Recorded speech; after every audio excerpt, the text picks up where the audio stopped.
নোলক লিখেছেন আল মাহমুদ। আমার মায়ের সোনার নোলক হারিয়ে গেল শেষে, হেথায় খুঁজি হোথায় খুঁজি সারা বাংলাদেশে। নদীর কাছে গিয়েছিলাম, আছে তোমার কাছে? হাত দিও না, আমার শরীর ভরা বোয়াল মাছে। বলল কেঁদে তিতাস নদী হরিণ বেড়ের বাঁকে, সাদা পালক বকরা যেথায় পাক ছড়িয়ে থাকে। জল ছাড়িয়ে দল হারিয়ে গেলাম বনের দিক, সবুজ বনের হরিৎ টিয়ে করে রে ঝিকমিক। বনের কাছে এই মিনতি, ফিরিয়ে দেবে ভাই, আমার মায়ের গয়না নিয়ে ঘরকে যেতে চাই।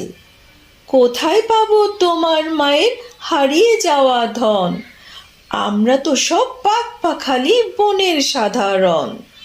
সবুজ চুলে ফুল পেন্দেছি, নোলক পরি না তো, ফুলের গন্ধ যাও যদি নাও, হাত পাতো হাত পাতো।